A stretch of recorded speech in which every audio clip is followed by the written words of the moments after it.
Welcome to Aadan. నేను హరిత. జ్యోతిష్యం గురించి మనకి ఎన్ని తెలిసినప్పటికీ కూడా ఇంకా ఎక్కడో చోట ఇదేంటి అదేంటి అనే డౌట్స్ మనకి చాలానే ఉంటాయి. సో ఇలాంటి డౌట్స్ సాల్వ్ చేసుకోవడానికి, నివృత్తి చేసుకోవడానికి ఇవాళ మనం ప్రముఖ జ్యోతిష్య పండితులు మంతా సూర్యనారాయణ శర్మ గారి దగ్గర ఉన్నాం. ఆయన అడిగి మిగతా విషయాలు తెలుసుకునే ప్రయత్నం చేద్దాం. నమస్తే గురుగారు. నమస్కారం అమ్మ. శుభం బియాదు. గురుగారు, జ్యోతిష్యం రకరకాల వ్యాఖ్యానాలు వినపడుతూ ఉంటాయి మనకి. జ్యోతిష్యం అనగానే కొంతమంది నమ్ముతారు, కొంతమంది నమ్మరు. కొన్ని ఎవరికి తోచింది వాళ్ళు మాట్లాడుతూ ఉంటారు. ఎంతవరకు నమ్మచ్చు, కొంతవరకే ముహూర్తాల వరకు నక్షత్రాలు చూసుకోవడం, ముహూర్తాలు ఆ సమయం వరకే నమ్ముతూ ఉంటారు. అసలు జ్యోతిష్య శాస్త్రం అనేది మన ఋషులు మనకి జ్యోతిష్య శాస్త్రంలో ఏం చెప్తున్నారు అంటే, వాళ్ళు ఎలాంటి సమస్యలకి పరిష్కార మార్గాలు మానవుడికి చూపించడాన్ని జ్యోతిష్య శాస్త్రాన్ని మనకు అందించారు. అసలు జ్యోతిష్య శాస్త్రంలో ఎలాంటి సమస్యలు పరిష్కారం చేసుకోవచ్చు? జ్యోతిష్యం అన్నది ఏంటంటే ఇదొక థ్రెషోల్డ్ లైట్స్, అంటే టార్చ్ బేరర్ అంటుంటారు ఇంగ్లీష్లో వీళ్ళు. లేదంటే జరగబోయేది ముందుగా దిక్సూచిలా ఒక మార్గం చూపించడానికి ఉపయోగపడుతుందన్నమాట. నక్షత్రాలు, గ్రహాలు, తర్వాత రాసులు, లగ్నాలు ఇవన్నీ గణిత ప్రకారం క్యాలిక్యులేట్ చేసి 360 డిగ్రీస్ మన యొక్క భూమి యొక్క భూమండలం 360 డిగ్రీస్ వేసుకుంటాం మనం.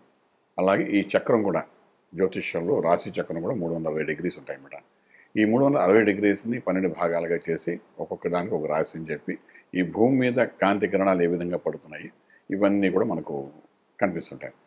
అయితే మీరు అన్నట్టు కొంత నమ్ముతారు, కొంత నమ్మరు, ఇందులో ఎంత బలం ఉంది, ఇవన్నీ మనం వ్యాఖ్యానాలు అన్నింటిని పక్కన పెడితే శాస్త్రం ఏంటంటే ఒక మార్గం చూపిస్తుంది. శాస్త్రంలో ఎటువంటి దోషాలు ఎక్కువ లేవు. శాస్త్రాన్ని దోషపెట్టడానికి ఏం అవకాశం లేదు. శాస్త్రం చెప్పేవాడు ఎవరైతే ఉంటారో వాళ్ళు ఒక మార్గాన్ని ప్రాపర్గా గైడ్ చేయాలన్నమాట. ఇది పూర్వకాలంలో ఏంటంటే ప్రకృతి మీద, అలాగే ప్రకృతిలో జరుగుతున్న వైపరీత్యాల గురించి కానీ, ప్రకృతిలో జరిగే మార్పులు కానీ, దానివల్ల దాని ప్రభావం మనిషి మీద ఏ విధంగా ఉంటుంది, మనుషులు ఏ విధంగా జాగ్రత్త తీసుకోవాలి దాని మీద అనే దాని మీద ఒక విశ్లేషణ పూర్వకాలం ఉండేది.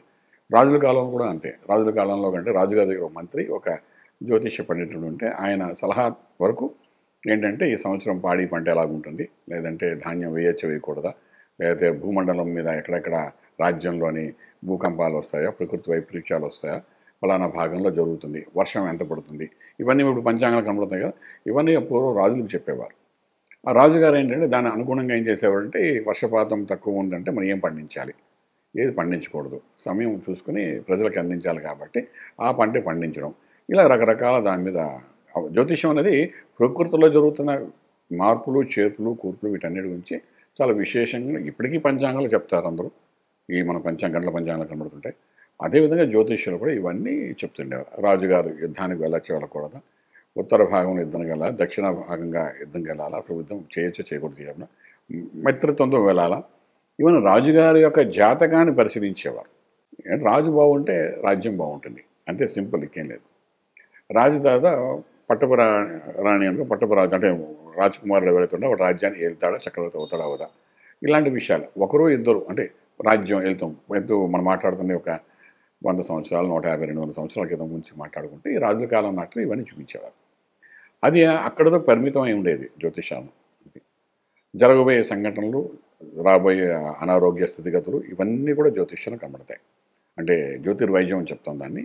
అందులో మనిషి యొక్క ఆరోగ్యం ఎలా ఉంటుంది, ఇండివిజువల్గా జాతకాలు తీసుకునేటప్పుడు అందులో ఆరోగ్యాన్ని ఎలా కరెక్షన్ చేసుకోవాలి, అంటే ఈ పలానా సమయంలో అనారోగ్యం వస్తుంది, పలానా సమయంలో మీకు ఆరోగ్యంలో ఇబ్బంది పడతారు, పలానా సమయంలో మీకు కొంత పలానా హార్ట్ అటాక్, ఇవన్నీ కూడా మనం అనుకుంటున్నాము. బట్ వీటన్నిటికి సంబంధించిన ప్రతిదీ జ్యోతిర్వైద్యంలో మనకు కనిపిస్తాయి. ఒకటి జ్యోతిర్వైద్యంలో అవన్నీ కనబడతాయి. జ్యోతిష్ శాస్త్రంలో ఏంటంటే రకరకాలుగా ఈ మధ్యకాలంలో మనకు చక్రాలు చూస్తున్నాం. మనకు ఇంగ్లీష్లో చెప్పాలంటే రాశి చక్రం, నవాంశ చక్రంతో అయిపోతాం, కానీ భావచక్రాలు, ఆరుడ చక్రాలతో ఇంకొంచెం ముందుకు వెళ్తారు. ఇప్పుడు ఏమవుతుందంటే D1 చార్ట్ నుండి D60 చార్ట్ వరకు వెళ్తాం. అంటే D1 చార్ట్ అంటే లగ్నం చార్ట్ అంటాం. అలాగే D2 తనుభావం గురించి చెప్తుంది, D3 అన్నదమ్ముల చర్యల గురించి చెప్తుంది, D4 తల్లి, వాహనం, ఇల్లు కొనుక్కోవడం, ఎలా సంపద, లేకపోతే ప్రైమరీ ఎడ్యుకేషన్ ఎలా ఉంటుంది, ఇవన్నీ D4 చార్ట్ చెప్తుంది.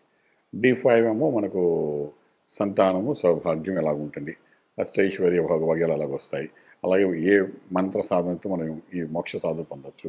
అలాగే మనకు D5 చార్ట్ అంటే ఏ దేవతను కొలవాలి, ఇలా D10లో కొన్ని ఉంటాయి. అలాగే D6 మన ఆరోగ్యం చెప్తుంది, D7 వైఫ్ అండ్ హస్బెండ్ మధ్యన ఉండే రిలేషన్స్ వాటన్నిటి గురించి చెప్తున్నమాట. ఎన్నాళ్ళు ఉంటుంది, ఏ రకమైన రిలేషన్ ఉంటుంది, స్పాయిల్ అవుతుందా, కంటిన్యూ అవుతుందా, లేకపోతే మనకి ఎన్ని రకాల వివాహాలు ఉన్నాయి, గాంధార వివాహం ఉందా, లేకపోతే గాంధర్వం అంటే ఇవాళ రేపు ప్రేమ వివాహాలు, ఈ డేటింగ్లు ఇవన్నీ 3 రకాలు మనం చూస్తున్నాం. ఇవన్నీ గాంధర్వ వివాహాల్లోకి అందులోకి వస్తాయి, కానీ అందులోకి వెళ్ళదు. కానీ గ్రహాలు సప్తమ భావంలో ఉన్న గ్రహాన్ని బట్టి ఆ వ్యక్తిత్వం ఎలా ఆలోచిస్తున్నాడు, ఎటువంటి మార్గంలో వెళ్తాడు చాలా స్పష్టంగా తెలుస్తుంది. కానీ చాలామందికి తెలియని, ఈ భూప్రపంచం మీద తెలియని విషయం ఏంటంటే 7th ఆస్పెక్ట్, అంటే 7th house is tells about the your fortune everything. ఇంట్లో ఇల్లాలు వస్తానంటే మహాలక్ష్మి వచ్చినట్టు. ఆవిడ వచ్చిన తర్వాత మన జీవన విధానం అంతా 80 ఏళ్ళ వరకు ఆవిడ వస్తేనే కానీ ఒక యజ్ఞం చేయడం, యాగం చేయడం, ఒక హోమం చేయడం, ఏ పుణ్యకార్యం చేయాలన్నా పక్కన సతీమణి ఉంటే కానీ జరగదు. సో అటువంటి ఆవిడ వస్తున్నప్పుడు 7th హౌస్ చాలా స్ట్రాంగ్ ఉండాలి. ఉన్నప్పుడే వైఫ్ అండ్ హస్బెండ్ మధ్య రిలేషన్ చాలా బాగుంటుంది. అక్కడ నుండి లైఫ్ ఎండింగ్ వరకు కూడా వాళ్ళిద్దరూ కలిసి ఉండాలి.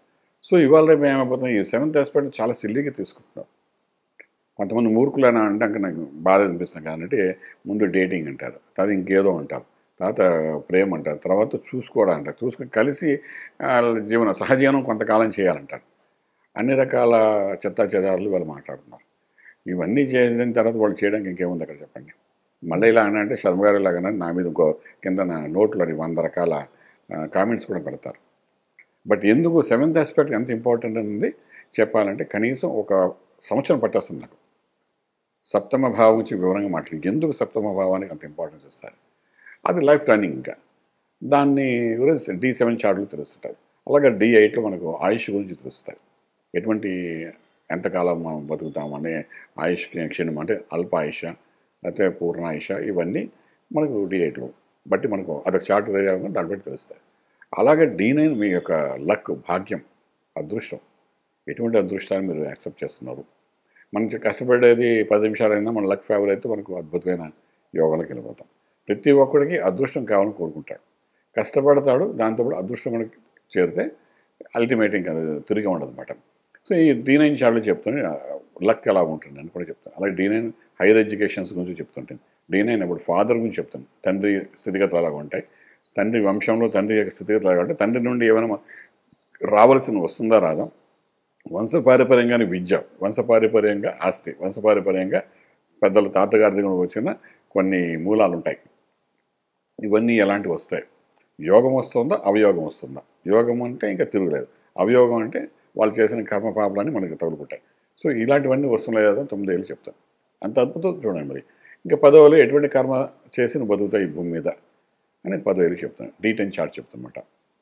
ఎన్ని రకాల ఉద్యోగాలు చేస్తావు, లేకపోతే ఎటువంటి వ్యవసాయం చేస్తావు, చేసి హిందీలో వ్యవసాయం అంటారు, ఎటువంటి పనులు చేసి బతుకుతావు నీ లైఫ్, నీ మానవ జన్మ ఎత్తావు, కానీ దాన్ని ఏ విధంగా నువ్వు చేస్తావు అని D10 చెప్తాం. అంటే నువ్వు చేసే కర్మను బట్టి నీకు మళ్ళీ ఈ జన్మలో కర్మ ఫలితం ఉంటుంది, కర్మ దోషం ఉంటుంది, ఇవన్నీ కర్మ సిద్ధాంత ప్రకారం ఉంటాయి. కానీ ఎటువంటి కర్మలో నువ్వు చేసుకుంటూ నువ్వు నీ భార్య పిల్లలు పోషిస్తావు, అలాగే నీ ఫ్యామిలీని పోషిస్తావు, అలాగే నువ్వు ముందుకు వెళ్తావు. నీకు ఒక వంశంలో కూర్చోబెట్టిన తర్వాత వంశం నుండి ఎటువంటి వెళ్తావు. ఇవన్నీ 10th హౌస్ కొంతవరకు విశ్లేషణ ఇస్తున్నాడు. D10 చార్ట్లో చెప్తాను.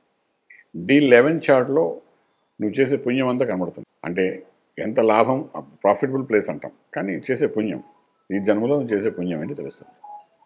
చేస్తే ఎప్పుడైతే మనకు అది కనబడుతుంటో D11 చార్ట్ మనకి ఏం చేస్తుందంటే ఎంత ప్రాఫిట్ వస్తుంది, మన లౌకిక ప్రపంచంలో మనకు ప్రాఫిట్ కావాలి, ఏం చేసినా లాభాలే కావాలనుకుంటా. కానీ ఆధ్యాత్మికంగా ఉన్నవాడికి అంటే ఎంత పుణ్యం సంపాదించాలని సాధన చేస్తుంటారు. అంటే D10 ప్రకారము నువ్వు ఎటువంటి కర్మ చేస్తే ఎంత పుణ్యం వస్తుంది అంటే D11లో చెప్తుంది. అంటే ఏంటి, నువ్వు ఎటువంటి కర్మ చేయాలో చెప్తుంది, అందులో ఫిల్టర్ చేసి అందులో పుణ్యకర్మలు ఏంటి, ప్రాఫిట్స్ ఏమిటి. ఇది ఆధ్యాత్మిక వెళ్ళేవాళ్ళు కర్మ సిద్ధాంతపరంగా ఎంత పుణ్యం చేస్తాం, ఎంత సన్మార్గంలో వెళ్తాం అన్నది కర్మ సిద్ధాంతపరంగా చూస్తారు. ఈ లౌకిక ప్రపంచంలో ఇప్పుడు మీరున్నారు, నేను ఉన్నాను, ఇప్పుడు ఉన్న వాళ్ళందరూ ఉద్యోగాలు చేసేవాళ్ళు వీళ్ళందరికీ ఎలా ఉంటుందంటే ఎటువంటి పని చేస్తాం, దాంట్లో ఎంత లాభం వస్తుంది, ఎన్ని లక్షలు సంపాదిస్తాం, ఎన్ని కోట్లు సంపాదిస్తాం అని లౌకిక ప్రపంచానికి ఇండివిజువల్ జాతకానికి వచ్చినప్పుడు D11 చూపిస్తుంది. అలాగే D12 చార్ట్ ఉంటుంది. ఈ D12 చార్ట్ మనకి ఏంటంటే ఎంత నష్టపోతున్నాం, ఎంత పాప పనులు చేస్తాం కర్మ సిద్ధాంత ప్రకారం అయితే, అలాగే ఎంత లాసెస్ అవుతాయి లైఫ్లోని, ఏంటేంటి నష్టపోతాం అని D12 చెప్తున్నమాట. ఇలాగ మనం D1 నుండి D12 గురించి మనం మాట్లాడుకుంటూ ఉంటే ఇలాంటి D60 వరకు కూడా ఉన్నాయి. 13, 14, 15 అలాగే D20, D30, D40, D60 ఇలాగ రకరకాల ఒక్కొక్క భావం అంటే 60 విభాగాలుగా ఈ చక్రాలు తయారై ఉన్నాయి. ఈ 60 చక్రాలు కూడా మనకు రకరకాల అంటే even you go in research wing రకరకాల ఆన్సర్స్ ఇస్తుంటాయి. ఇవాళ రేపు టెక్నాలజీ ఎలా ఉందంటే వాడు కంప్యూటర్ ముందు కూర్చుంటారు. మా సోదరులు అంటే చాలామంది చెప్తుంటారు జ్యోతిష్యం చూస్తూ ఉంటారు. కనీసం మూతి మీసం కూడా వాళ్ళు రాదు ఇంకాను. కూర్చుంటారు, కూర్చొని కంప్యూటర్ మీద కొట్టేస్తారు. నీకు ఈ పూజ చేసుకో లేకపోతే అంటే మళ్ళీ అలా అని ఫీల్ అవ్వకుండా దానికి కూడా కౌంటర్ ఇవ్వబడుతుంది కదా నాకు. నువ్వు ఇలా చేసేసుకోండి, మీరు అలా చేసుకోండి, రాహు దశ ఈ పూజ చేయండి, కేతు దశ ఈ పూజ చేసేసింది, సరిపోతుంది చెప్పేస్తారు, అయిపోయింది. ఆయన ఒక పెద్ద సిద్ధాంతం చెప్పారు అక్కడ. మరి నేను D12 వరకు 12 చక్రాలనే చూడాలంటాను. ఇలా 60 చక్రాలు ఉన్నాయి. ఒక వ్యక్తిత్వం గురించి తెలుసుకోవాలంటే ఒక భూమండలంలోని ప్రకృతిలో జరిగే ఇబ్బందుల గురించి తెలుసుకోవాలనుకున్నప్పుడు రకరకాల చార్ట్స్ అందులో ఇది చూడాలి. అది పెద్ద రీసెర్చ్. ఇవన్నీ మనం పూర్వకాలంలో చూసేవారు, చూసి చక్రాలు వేసేవారు కూడా. నేను కూడా చిన్నప్పుడు వేసేవాడిని. ఈ కంప్యూటర్ వచ్చిన తర్వాత అందరికీ ఫాస్ట్ కావాలి కదా, కొంచెం వేయడం తగ్గించాను. అంటే సమస్యకి పరిష్కారం కోసం ఈ D12, D11 ఇలాంటి కేటగిరీస్ పెడతారు. అది అంటే మీకున్న సమస్య ఏంటిది. ఇప్పుడు మ్యారిటల్ లైఫ్ ప్రాబ్లం ఉంది. మామూలుగా లగ్న చార్టు, నవాంశ చార్టు చూస్తే కొంత వివరణ తెలుస్తుంది. ఇంకొంచెం ముందుకెళ్ళి చూద్దాము అంటే D7 చార్ట్ కూడా చూస్తాం. ఈ 3 కలిపి చూస్తే కొంత క్లారిటీ వస్తుంది. ఇది మాదా క్యాలిక్యులేషన్స్ అంటే మనం కెమెరా ముందు అన్నీ మనం చెప్పలేము కానీ ఒక్కొక్కసారి. But when you go to the classes వెళ్ళినప్పుడు ఏంటంటే ప్రతి అంశం, ప్రతి మనిషిలో చేసే పొరపాట్లు, మనుగడలో వాడు చేసే పనులు, దానివల్ల వచ్చే ఫలితాలు ఇవన్నీ కూడా చాలా క్లియర్గా కనబడతాయి. ఇవన్నీ కనబడతాయి అని అంటే మనం వివరంగా వెళ్ళాలి. అందులో 90% ఎవరు మా దగ్గరికి వచ్చేవాళ్ళు ఎవరు అడగరు. ఏమంటే నాకు పెళ్ళయిందో లేదో అడుగుతారు, ఉద్యోగం ఎప్పుడు వస్తుందో అడుగుతారు, లేకపోతే నాకు ఎప్పుడు సంతానం కలుగుతుంది అడుగుతారు, లేకపోతే పలానా రోగం ఉంటే అది ఎప్పుడు తగ్గిపోతుంది అడుగుతారు. కానీ అంటే క్వశ్చన్కి ఆన్సర్ ఇన్స్టెంట్గా దొరకాలి. ఇప్పుడు పుస్తకం అంతా చదివి ఎగ్జామ్ రాసిన వాడు ఓలాక్ ఉంటుంది. క్వశ్చన్ పేపర్ చూసి క్వశ్చన్ టు ఆన్సర్ రాసేవాడు ఓలా చేస్తాడు. పుస్తకాంతం కొంచెం చదివినవాడు ఎటువంటి ప్రశ్న ఇచ్చినా ఆన్సర్ ఇస్తాడు. క్వశ్చన్ టు ఆన్సర్ ఆ క్వశ్చన్స్ వస్తేనే సమాధానం చెప్పగలుగుతాడు. ఇవాళ రేపు జరుగుతున్న వ్యవహారం అదే. కాంపిటేటివ్ ఎగ్జామ్స్లో క్వశ్చన్ పేపర్ అన్నీ ఇచ్చేస్తారు, ఆన్సర్స్ పక్కన ఉంటారు, వెనక పేజీలు ఉంటారా, మీరు ఆన్సర్స్ ప్రిపేర్ అయిపోండి చాలు బట్టి కొట్టాను అంటారు. వాడు పుస్తకం ఎప్పుడు చదవడు. వాడు మళ్ళీ ఎగ్జామ్ పాస్ ఐఏఎస్ ఎగ్జామ్స్ కానీ ఐపీఎస్ ఎగ్జామ్స్ అనుకోండి, లేకపోతే నీట్ ఎగ్జామ్ అనుకోండి, వాడు అక్కడికి వెళ్ళిన నీట్ ఎగ్జామ్ ఫర్ ఎగ్జాంపుల్ తీసుకుంటే వాడు అక్కడికి వెళ్ళిన తర్వాత చక్కగా ఆపరేషన్ చేయాలని మంది ఇవ్వాలని వాడు మళ్ళీ క్వశ్చన్ ఆన్సరే చూడాలి తప్ప బుక్ గురించి నాలెడ్జ్ ఉండదు. వాడు ఎందుకు పనికి వస్తాడు? డాక్టర్ అయ్యాడు ఎంబీబీఎస్, కానీ ఎందుకు పనికిరాడు? కనీసం చిన్న మెడిసిన్ కూడా ఇవ్వలేడు. ఇది పరిస్థితి ఇవాళ రేపు సొసైటీలో జరుగుతుంది వ్యవహారం. ఇంక A grade, B grade, C grade అంటారు, డబ్బులు ఇచ్చి కూడా సీట్లు కొనుక్కునేవాడు. వాళ్ళ సంగతి మనం చెప్పక్కర్లేదు. అసలు నా సబ్జెక్ట్ అంటే వాడికి డాక్టర్ ఎలాగ అయిపోయాడు, నా దగ్గరికి వచ్చి అంటాడు నేను డాక్టర్ అయిపోయానండి అంటాడు.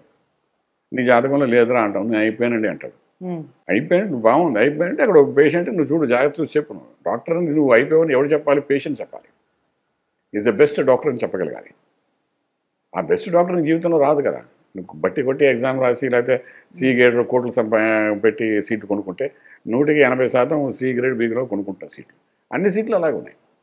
సో వాడు ఇంకేం చేయగలుగుతాడు? వాడు మన దగ్గరకు వచ్చి నీ జాతకం మీరేమో అవన్నని చెప్పారు, ఎంబీబీఎస్ పట్టుకుని వచ్చాను ఎంబీబీఎస్ సీట్ అని అంటాడు. ఇలాంటి వాడు కూడా నాకు కొంతమంది అక్కడ కనపడదు. వాడు ఏం చేసుకోవడం, నాలుగు తీసుకోవడం పనికిరాదు. మళ్ళీ రేపు పోయి ఎంబీబీఎస్ అంత తండ్రి ఆస్తి అంతా ఖర్చు పెట్టి ఎంబీబీఎస్ అవుతాడు. తర్వాత ఫాదర్ వాళ్ళు ఏదో హాస్పిటల్ ఉంటే హాస్పిటల్లో వెళ్ళి ఒక అటెండర్గా కూర్చుంటాడు. అక్కడ కంపెనీ పెద్దవాళ్ళు ఉంటారు కదా, వన్ ఆఫ్ ది డైరెక్టర్ చేసేస్తారు. నిజంగా చెప్పాలంటే వాడు ఏమీ పని చేయలేడు ప్రాక్టికల్ వాళ్ళు. అలా ఏంటంటే జ్యోతిష్యాన్ని ఎదిరించేవాడు కొంతమంది ఇలాగా చెప్తుంటారు. శాస్త్రం ఏం చెప్పింది, నీ జీవన విధానం ఎలా వెళ్తుంది అనేది జ్యోతిష్ శాస్త్రం చాలా క్లియర్గా ఉంటుంది. పూర్వం రాజులు ప్రకృతి మీద చూపించేవాళ్ళు. ఇవాళ రేపు ఏమైపోయినా టెక్నాలజీ ఎలా పెరిగిపోయిందంటే ప్రపంచంలోని ప్రతి ఒక్కరింటికి ఒక రాజు ఉన్నాడు, ఒక మంత్రి ఉన్నాడు, ఒక ఇంటి లాలు ఉంది, పిల్లలు సుపుత్రులు ఉన్నారు, అందరు ఉన్నారు. ఇంక వీళ్ళందరికీ తెలుసుకోవాలని ఒక తహతాత. తర్వాత ప్రతి ఒక్కరి ఇంట్లో ఇలాంటి పంచాంగాలు కొనేసుకుంటున్నారు, రోడ్డు మీద దొరుకుతున్నాయి కదా అని పంచాంగాలు కూడా పెట్టేసుకుంటున్నాం. ఇంక మా దగ్గరికి వచ్చే ముందే సగం వాళ్ళు చదివేసి వస్తారు మా దగ్గరికి. అదో పెద్ద బాధ. ముహూర్తం పెట్టమంటారు, నేనేదో అలవాటు మీద మనం చెప్తాను ఏమండి ఏప్రిల్ నెలలో 8వ తారీఖు 9వ తారీఖు ముహూర్తాలు బాగున్నాయని అంటాను. వెంటనే అక్కడ క్వశ్చన్ వేసేస్తారు, సార్ 9 నక్షత్రంతో మ్యాచ్ అవ్వట్లే కదా సార్, 8 కదా నక్షత్రం, మీరు 9 ఎలా చెప్పేసారు అని అడుగుతారు. ఇక నేను చెప్పాలి వాడిని, మరి నన్ను ఎందుకు అడిగినట్టు వాడు. సో ఇదేమైపోయిందంటే ఇవాళ రేపు ఈ శాస్త్రంలో అసలు విషయం ఏదైతే క్రీమ్ ఏదైతే ఉందో అది ఈ రోజు కూడా బయటికి రాలేదు. ఆ పైన ఉన్న పుస్తకాలు చదివి దాంతో ఒక అద్భుతమైన అస్ట్రాలజర్ అనుకోవడం, లేకపోతే నేను సిద్ధాంతిగా అనుకుని ముందుకు రావడం, ఇవన్నీ కూడా జరుగుతున్నాయి.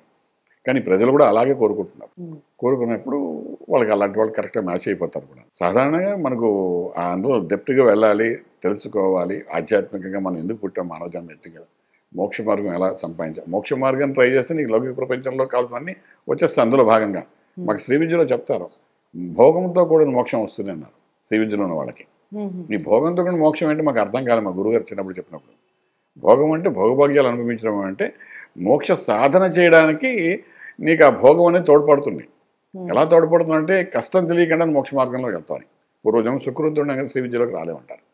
ఇది శాస్త్రం కూడా చెప్తాం. ఇలా రకరకాలుగా ఉన్నాయండి. జ్యోతిష్ శాస్త్రానికి అనుసంధానంగా సబ్ డివిజన్స్ ఎన్నో ఉన్నాయి. ఆధ్యాత్మికంగా సాధన అనేది చేయాలి. చేస్తే ఇదేం చెప్తుంటే జ్యోతిషం ఒకటే మాట చెప్తుంది. జ్యోతిషం ఏంటంటే వెళ్ళే మార్గం ఏంటి, మార్గంలో జరిగే ఇబ్బందులు ఏంటి, డెస్టినీ అయితే మార్చలేము, ఆ డెస్టినీకి ఎలా చేరుకుంటాం అని చేరుకునే మార్గాలు ఒక 5-6 చూపిస్తూ అందులో ఈ మార్గం కూడా వెళ్తే బాగుంటుందని మా లాంటి సిద్ధాంతం చెప్తారు. ఆ మార్గం వెళ్తేనైనా ఈ కష్టాలు లేకుండా సుఖంగా హ్యాపీగా వెళ్ళిపోతాను. సో ఆ సుఖం కోసం వస్తే పర్వాలేదు మా దగ్గరికి. నువ్వు కథే మార్చి అని అంటే మనం ఎలా మారుస్తాం? డెస్టినీ తెలిసిందా మార్చలేం కదా మనం. సో ఇన్ని రకాలుగా దానికి చెప్పుకుపోతుంటే ఈ కెమెరా ముందు నేను ఒక సంవత్సరం పొడుగు చెప్పగలుగుతాను ఇలా కూర్చుని. మళ్ళీ పుస్తకం కూడా తీయను, గొంతు మంచిగా తాగుతూ చెప్పగలుగుతాం శాస్త్రం గురించి. నాకు తెలిసిన మా గురువులు ఇచ్చిన ఆశీర్వచనంతో, అంపోలు రుద్రకోటేశ్వర శర్మ గారు మా గురువు గారు, ఆయన ఇచ్చిన ఆశీర్వచనంతో చక్కగా మనం చెప్పగలం. సో ఇలా ఉన్నదాన్ని కాకతాయిగా వ్యవహరిస్తున్నారు చాలా మంది. దానికి మనం ఏమన్నా మనకు అందుకే దీనికి అసలు అర్థం తెలియట్లేదు గురుగారు ఇప్పుడున్న జనరేషన్కి. అది జరుగుతుంది. కాబట్టి మనం శాస్త్రం చాలా గొప్పది. అలాగే శాస్త్రం గురించి చెప్పేవాళ్ళు ఎవరైతే ఉన్నారో వాళ్ళు కూడా కొంత సాధన చేస్తే, మంత్ర సాధన చేసుకుంటూ ఉపాసకులు ఉంటే వాళ్ళు చెప్పేది ఏంటంటే ఎప్పుడు మంచి జరగాలని, లోక కళ్యాణార్థం మంచి జరగాలని ఆలోచించి చెప్తారు. చెప్పే విధానం కూడా 2-3 రకాలు ఉంటాయి. ఒకటి ఉందనుకోండి, మీకు వచ్చే నెల నుండి మంచి రోజులు అనుకుంటా. ఫర్ ఎగ్జాంపుల్ మనం ఏం చెప్తాం, శాస్త్రం గురించి బాగా తెలిసిన వాడు, మంత్రోపదేశం తీసుకుని సాధన చేసేవాడు, అమ్మ వచ్చే నెల నుండి నీకు బాగుంటుంది క్లియర్గా చెప్తాడు. ఈ శాస్త్ర అవగాహన లేనివాడు కంప్యూటర్ మీద కూర్చోవాడు ఏం చెప్తాడు, వాడికి తెలుసు వచ్చే నెల నుండి బాగుంటుంది, కానీ ఇప్పటి నుండి వచ్చే నెల వరకు ఇన్ని కష్టాల నుంచి చెప్తాడు. వాడు ఇన్ని కష్టాలున్నా ఈ పూజలు చేసేయని చెప్తాడు. ఇప్పుడు ఒక నెల రోజుల్లో సాల్వ్ అయ్యేదానికి ఇన్ని కష్టాలు చెప్పి బాధపడవలసిన అవసరం కదా. అంటే మనం మాట్లాడామంటే మన వాక్శుద్ధి ఉంది అంటే అవతల మంచి జరగాలి, లోక కళ్యాణార్థం మంచి జరగాలని మంచి చెప్పాలి, చెడు చెప్పకూడదు. కాదు ఈ చెడు అనేది ఇంతకాలం ఉంది కాబట్టి దాని గురించి పక్కన పెట్టి ఇక్కడ నుండి బాగుంటున్నాయని కొంచెం చెప్పి అవతల వ్యక్తి ఒక డాక్టర్ దగ్గరికి వెళ్తే ఎలా అయితే మాటలతోని ఆయన యొక్క రోగాన్ని సగం తగ్గిస్తాడో కాన్ఫిడెంట్ పెంచి, అలా జ్యోతిష్యులు కూడా ఈ ప్రపంచానికి ఎలాంటి వాళ్ళు అంటే ఒక వెనుముక లాంటి వాళ్ళే. మనిషిలో ఉన్న భావాలలో కొంత మార్పు తీసుకొచ్చే ధైర్యాన్ని, సాహసాన్ని, తర్వాత వాళ్ళకి కావాల్సిన శక్తిని పెంపొందించేసేటట్టుగా చేసి మాటలతో కానీ చక్రాలు చూసి కానీ చేసి వాళ్ళని కాన్ఫిడెంట్ పెంచి వాళ్ళని ఒక యోగులుగా తయారు చేయడానికి ఇది ఒక ఆయుధం లాంటిది జ్యోతిశాస్త్రం. సో ఇటువంటి దాన్ని మన కాకతాయి తీసుకోవడం లేదు. ఇప్పుడు ఎంత పొజిషన్లు ఉన్నాయి మీరు చూసారు, నాసాలో చూస్తున్నారు, తర్వాత రాకెట్లో వెళ్ళే వాళ్ళు చూస్తున్నాం. నిన్నగా మన సునీత విలియమ్స్ గారు చూశారు, అక్కడ వినాయకుడిని పెట్టుకుని కూర్చున్నారండి. భగవద్గీత తీసుకెళ్ళేది చెప్తున్నారు. మరి ఆవిడేంటి గుజరాతీ ఆవిడ అక్కడికి వెళ్ళి భగవద్గీత పట్టినట్టు వెళ్ళి నాసాలో ఎలా చేస్తారా మనకు తెలియదు. బట్ ఇవన్నీ అక్కడ తీసుకెళ్ళి రోజు చదువుకునేవారని.